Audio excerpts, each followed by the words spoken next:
नमस्कार, आदाब, सत श्री अकाल। दोस्तों, मैं कैप्टन सिकंदर रिजवी। आज दूसरा दिन है। कल बहुत सुबह 1 से लेकर के 2 बजे के बीच में भारत ने पाकिस्तान के 9 ठिकानों पर और 21 टारगेट पर हमला किया, जो बहुत ही सक्सेसफुल रहा।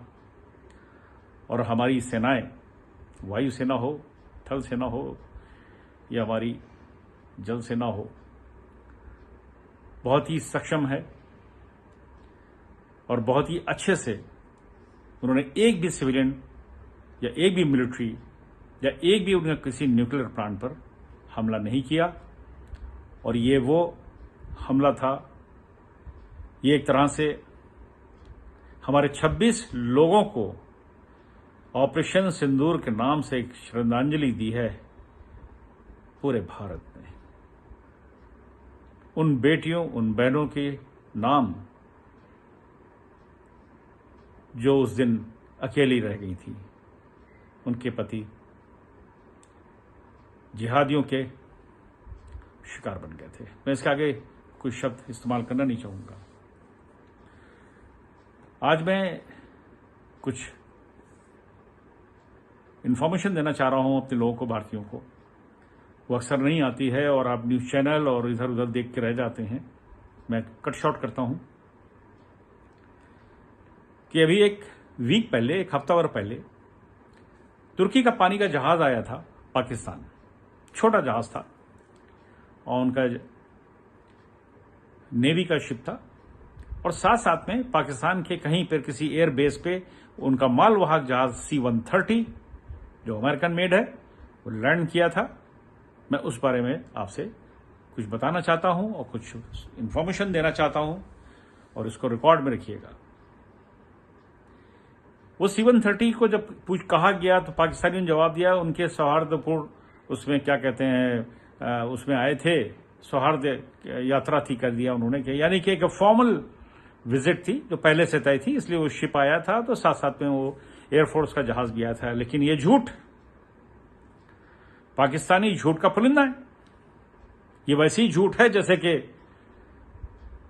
कबायली आए थे जिसको कहते थे कश्मीर में, जबकि वो पाकिस्तान के रेगुलर आर्मी है। मतलब देश के बनते ही इनका झूठ की शुरुआत हो चुकी थी। इसी तरह का ये झूठ है। पाकिस्तान के जो जनरल हैं आसिम मुनीर साहब, उनको डर लगने लगा अपने फौजियों से। उनको किसी पे विश्वास नहीं है। उनके पास लड़ाके नहीं है, उनके पास कमांडो नहीं है, उनके पास SPG टाइप का कोई यूनिट नहीं है जो उनकी रक्षा या सुरक्षा कर सके। और वही हाल उनके रक्षा मंत्री का, वो टाई सूट पहने जो है सिर्फ स्टूडियो में बैठे रहते हैं, निकलते नहीं है घर से। स्टूडियो या पता हो सकता है कि उनको कमरा दे दिया गया उस स्टूडियो में, वहीं सो जाते हो, वहीं से टाई बदल करके बैठ जाते हो। पाकिस्तान ने कल रात हमला करने की कोशिश करी हमारी 15 जगहों पर। S-400 सिस्टम ने उसको रोका बहुत सक्सेसफुली और उनके नापाक इरादों को चकनाचूर करके रख दिया। अब हमारी बारी है। खैर, मैं आता हूं उसके ऊपर। जो C-130 एयरक्राफ्ट आया था टर्किश एयरफोर्स का, उसको तुर्की भी कहते हैं और टर्की भी कहते हैं, लेकिन नॉर्मली उसको टर्की कहा जाता है। पूरे यूरोप में, पूरे अमेरिका में हमारे हम देखा कि लोग चैनल उसको तुर्की कहते हैं। एक्चुअली वो टर्की है। मैं वही कहूंगा, मेरे नाम से कोई फर्क नहीं पड़ता है। हाँ, हरकतों से फर्क जरूर पड़ता है। तुर्की के जहाज का आना ये कोई फॉर्मल विजिट नहीं थी, बल्कि वो कुछ करने आया था और करके गया है। आता हूं पॉइंट के ऊपर, क्योंकि मिडिल ईस्ट की मैं खबर और नॉर्थ अफ्रीका की काफी रखता हूं। मैं तो काफी काम किए हूं वहां पे, इसलिए मुझे खबर है। देखिए,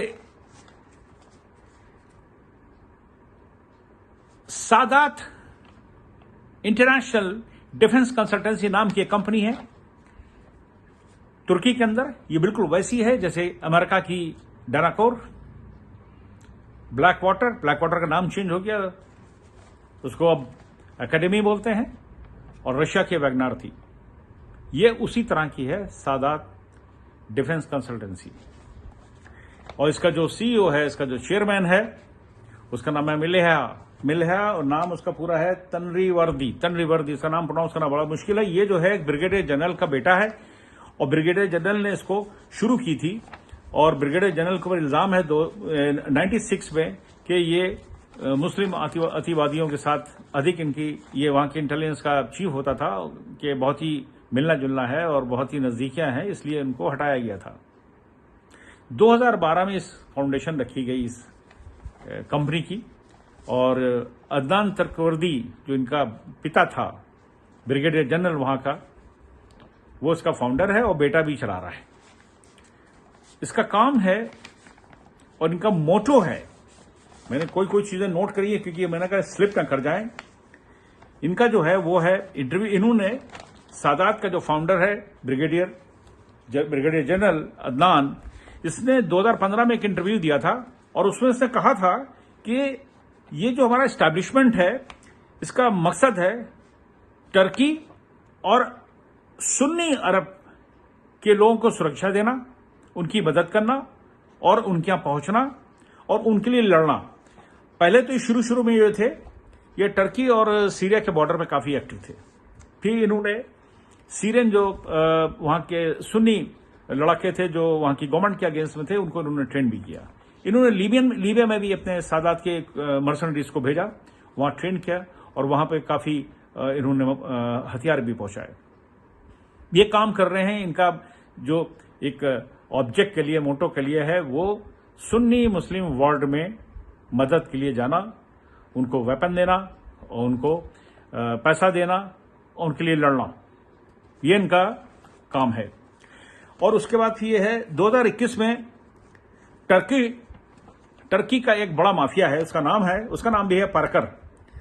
उसने इनको सादात के लिए कहा था कि ये आर्म शिपमेंट कर रहे हैं जिहादियों को, और वो जिहादी जो है नुसरा फ्रंट के नाम से सीरिया में है।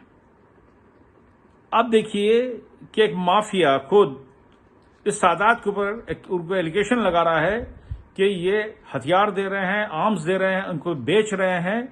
एक जिहादी संगठन है नुसरा के नाम से, नुसरा फ्रंट सीरिया का, और उनको ट्रेन भी कर रहे हैं। इसने अक्यूज किया था इनको 2021 में। और इससे पहले 2018 के अंदर भी इजराइल ने इन पे एलिगेशन लगाया था कि सादात जो है हमास के लड़ाकों को ट्रेन करता है, उनको वेपन दे रहा है और अपने क्या भी लेके जाता है, वहां से ट्रेन करके भेजता है। इसी तरह वो सोमालिया में भी कर रहा था और अभी भी कर रहा है। इनके दो जगह बेसेस हैं, सोमालिया और कतर। इन दो कंट्री के अंदर आपको बेसेस मिलेंगे जहां से ऑपरेट कर रहे हैं। बहुत क्वाइटली, बहुत कम लोग इनको जानते हैं। और मुनीर साहब ने क्या करा है कि सादात से मदद ली है। आपने देखा होगा, तुर्की तो पहले बोल रहा था, फिर चुप हो गया। चुप होने का पीछे राज ये था कि उसने अपने मर्सनरीज, किराए के सोल्जर, भाड़े के सोल्जर भेजे हैं पाकिस्तान के जनरल की रक्षा करने के लिए और वहां के डिफेंस मिनिस्टर की रक्षा करने के लिए। आप तो बड़े ताकतवर हो, आप तो टीवी बता रहे हो हमारे 5 रफेल गिरा दिए, आपको टर्की मर्सनरीज की जरूरत पड़ गई है। वाह भाई वाह, झूठों की तो मतलब क्या बताएं, वहां की तो सेमिनरी चल रही है झूठों की। खैर, और भी बहुत सारी बातें हैं, मैं इसे क्या कहूं, जो मैं कहना चाहता था मैंने कहा कि ये जो सादात है, ये सुन्नी अरब या कह लीजिए आप सोमालिया या अफ्रीकन कंट्री के अंदर उनकी मदद पहुंचाता है। और जाके ये बहुत सारे इन लोगों ने जो है असैसिनेशन भी किए हैं, इन्होंने मर्डर भी किए हैं, इन्होंने मारा भी है और कहीं तख्ता पलट किया गया है। मुझे तो ये लग रहा है मुनीर ने बुलाया है, ये मिनिस्टर ऑफ डिफेंस ने बुलाया है। मुझे ये लगता है कि तख्ता पलट ही होने जा रहा। हो सकता है कल खबर लगे कि साहब प्रेसिडेंट हो गए मुनीर पाकिस्तान के। ये मुझे इंफॉर्मेशन देनी थी। और एक चीज और हम मेंशन करना चाहूंगा जाते जाते कि अभी 2 साल पहले खबर यह आई थी कि पाकिस्तान सादात को हायर कर रहा है जम्मू एंड कश्मीर में एक्टिव करने के लिए। जम्मू एंड कश्मीर में, और शायद हमारी एजेंसीज इस बात की खबर जरूर रखती होंगी, लेकिन आम जनता को नहीं पता है। लेकिन मैंने इस चीज को आज आप लोगों के बीच में रखा है क्योंकि मुझे अंदर से तिलमिलाहट थी कि ये कुछ भी कर सकते हैं, इनका कोई भरोसा नहीं है। जो छोटे छोटे बम और जो एटम बम और न्यूक्लियर क्या क्या बोला करते हैं सुबह शाम है, उनकी हवा निकली हुई है। जो हमारे जा रहे हैं रॉकेट और मिसाइल जा रहे हैं उनके यहाँ, तो सादात को वो कश्मीर में भी यूज करने जा रहा था। अभी पता नहीं कि अभी वो यूज करेगा। ये तो आ तो गए हैं, वो C-130 लेकर आया है इन लोगों को। ये आपके लिए इन्फॉर्मेशन है। बहुत बहुत धन्यवाद आपका। Thank you so much. जय हिंद, वंदे मातरम।